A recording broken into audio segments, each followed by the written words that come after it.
Good afternoon, everyone. Our topic today is the illegal and ethical use of media information. Now, why does this matter to us? Think about it. We live online. We're on TikTok, Facebook, Instagram. We watch YouTube videos. We share memes. We write reports for school using Google. We are constantly posting, sharing, commenting, and downloading. But in all that clicking and sharing, do we ever stop to think? Am I allowed to use this? Is what I'm saying respectful? Or could this hurt someone? Today, we're going to talk about the rules of the road for the internet. We'll cover who owns content, how we can use it fairly, how to be a good digital citizen, and how to deal with the tough stuff like addiction and online bullying. So at the end of this lesson, you will be able to explain the relationship between copyright, fair use, and human right, highlighting how intellectual property laws impact personal and collective freedoms. And next, apply knowledge of intellectual property and fair use in real-life scenarios by creating and sharing original content responsibility. Next, demonstrate appropriate online behavior and etiquette by engaging in respectful and constructive interactions on digital platforms, and so on and so forth. First up is copyright. So, what is copyright? In simple terms, copyright is a law that protects creators. If you write a song, create an original artwork, or film a video, copyright makes you the owner. It gives you the exclusive right to use, sell, or share your creation. Here in the Philippines, these protections last for your entire life plus 50 more years after you pass away. So there are two main rights. First is economic rights.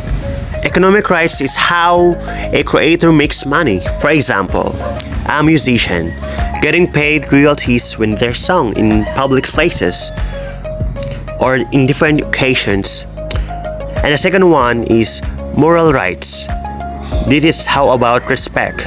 It ensures the creator gets credits for their work and protect it from being used in a way that harms their reputation. What is plagiarism? Plagiarism, as defined by Merriam-Webster, is the act of using another person's words or ideas without giving them proper credit.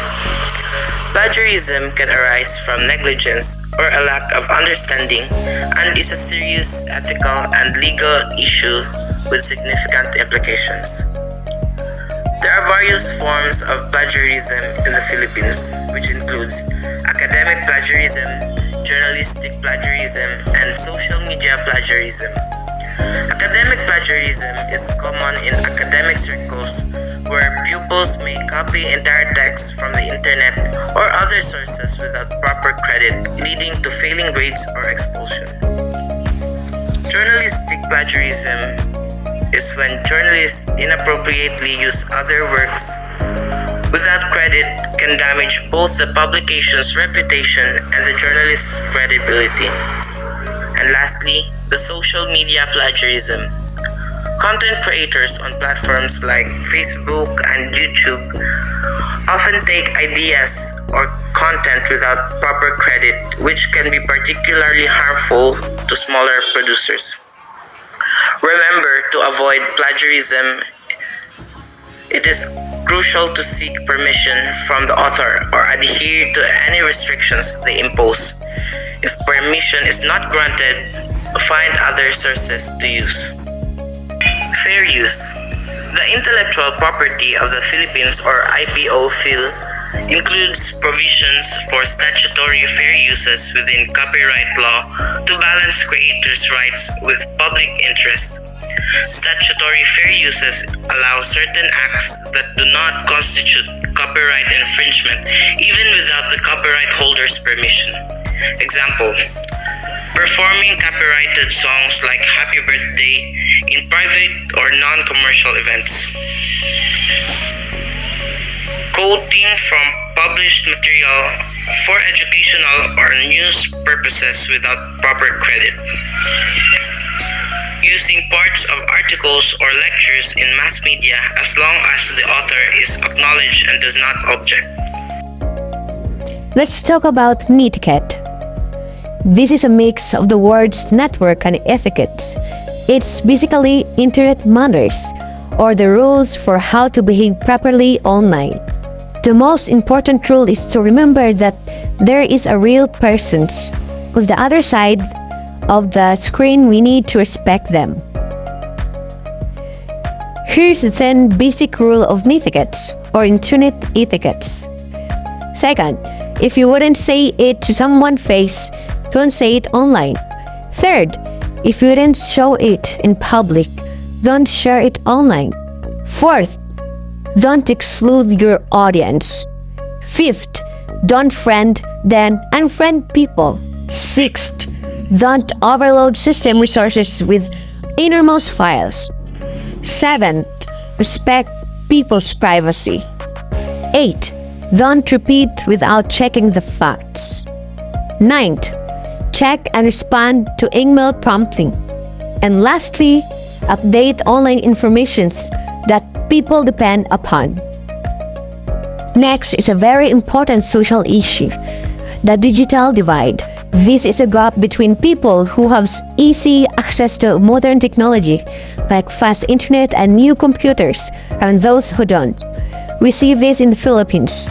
Someone living in a city might have fast fiber internet, while someone in a rural province struggles with the slow and stable signals. This isn't just about convenience. This divide impacts a person's ability to get a good education or find better job opportunities. The government, through agencies like the ICT, is working to build better infrastructure to try and bridge this gap. We also need to be careful about information and computer addiction. This is when using technology stops being a helpful tool or a fun hobby and becomes an excessive, compulsive habit. It's when a person feels they need to be online or play games to escape from anxiety, depression, or loneliness. It's a serious disorder that we should all be aware of.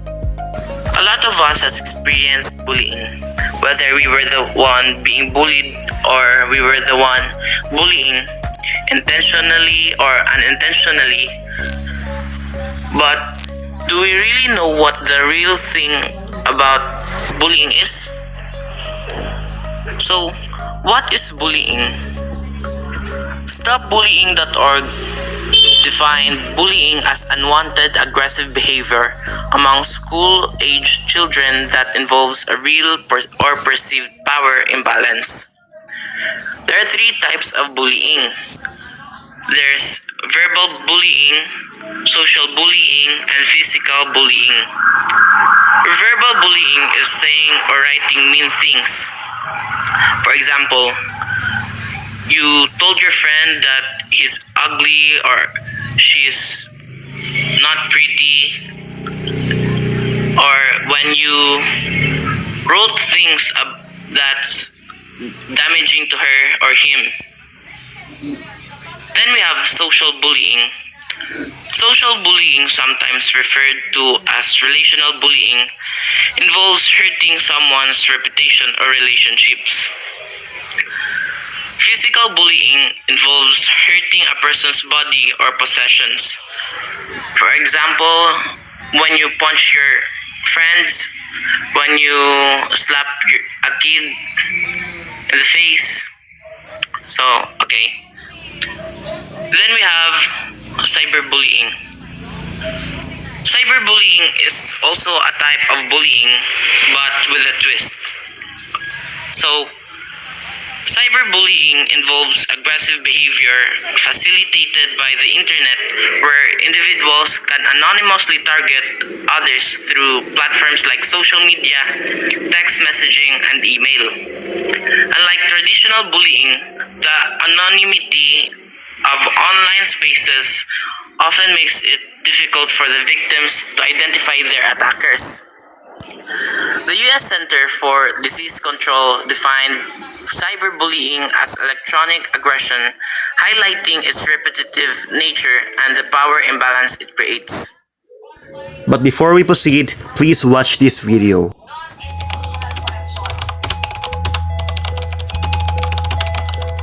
Pangalawa ang Pilipinas sa may pinakamaraming kaso ng online na pang-aabuso sa mga bata sa buong mundo ayon sa isang grupo.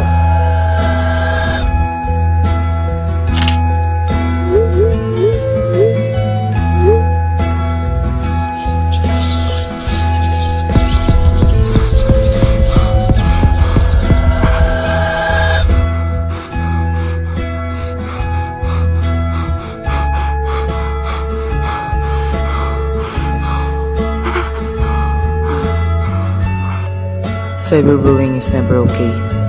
It's important to remember that words have power, and hurtful comments or message can have serious effects on someone's mental health.